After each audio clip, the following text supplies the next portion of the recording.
ఉన్నారు పక్కా ఉన్నాం.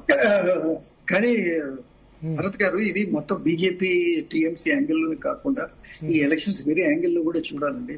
కాంగ్రెస్ యాంగిల్ తో కూడా చూడాలి. కాంగ్రెస్ ఇర్రెలవెంట్ కదా అక్కడ. ఇర్రెలవెంట్ కాదండి. ఎట్లా వెస్ట్ బెంగాల్ కాదు అంటే వెస్ట్ బెంగాల్ ఇర్రెలవెంట్ అయ్యిండొచ్చాం, మరి అక్కడ యూడిఎఫ్ కి మెజారిటీ వస్తున్నారు కదా. అంటే కేరళ అంటారా మీరు? నేను వెస్ట్ బెంగాల్ వెస్ట్ బెంగాల్ నేను ఓన్లీ వెస్ట్ బెంగాల్ మాట్లాడతాను. వెస్ట్ బెంగాల్ మాట్లాడతారు.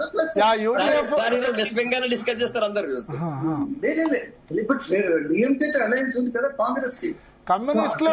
కమ్యూనిస్టులు పాపం దేశంలో ఏకైక గవర్నమెంట్ కోల్పోబోతున్నారు. ఇది కనుక నిజమైతే, అదే కనుక జరుగుతుంటే ఇప్పుడు దాదాపు 30-40 సంవత్సరాల్లో ఒక్క గవర్నమెంట్ కూడా లేకుండా ఉన్న పరిస్థితి కేరళ మాత్రమే వస్తుంది, అంతే కదా. కానీ కాంగ్రెస్ కి ఇప్పుడు 3 గవర్నమెంట్లు ఉన్నాయి. హిమాచల్, తెలంగాణ, కర్ణాటక. కేరళలో వస్తే 4వ గవర్నమెంట్ అవడం అనేది విశేషం అవుతుంది కదా.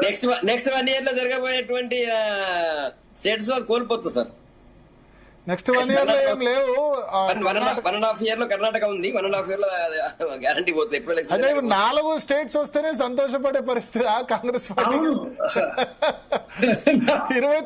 29 రాష్ట్రాలు, 2 కేంద్ర పాలిత ఢిల్లీ, పుదుచ్చేరి కూడా తీసుకుంటే 31 రాష్ట్రాల్లో 4 రాష్ట్రాలు వస్తేనే సంబడపడే పరిస్థితి వచ్చింది. హిమాచల్ వచ్చే ముందు 2 రాష్ట్రాలు ఉన్నాయి కదా, తెలంగాణను కర్ణాటకను. తెలంగాణ కర్ణాటక కంటే ముందే హిమాచల్ ప్రదేశ్. హిమాచల్ కర్ణాటక వచ్చినాయి సార్, తర్వాత తెలంగాణ. హిమాచల్ అయితే మీరు పుదుచ్చేరి కూడా చెప్పాలి. మధ్య మధ్యలో పుదుచ్చేరిలో కూడా ఎన్డీఏ వస్తుంది. ఎన్ఆర్సీ పుదుచ్చేరిలో కూడా రంగస్వామి కాంగ్రెస్. బట్ తమిళనాడు మేజర్ గా మనకు డిఎంకేనే కనిపిస్తుంది. డిఎంకే చూపిస్తున్నారు, కానీ ఏడీఎంకే సీట్లు కూడా బాగా పెరుగుతున్నాయి. ఎన్డీఏ కూటమి అంటే లాస్ట్ టైం కూడా 72+ ఉన్నాయి వాళ్ళే.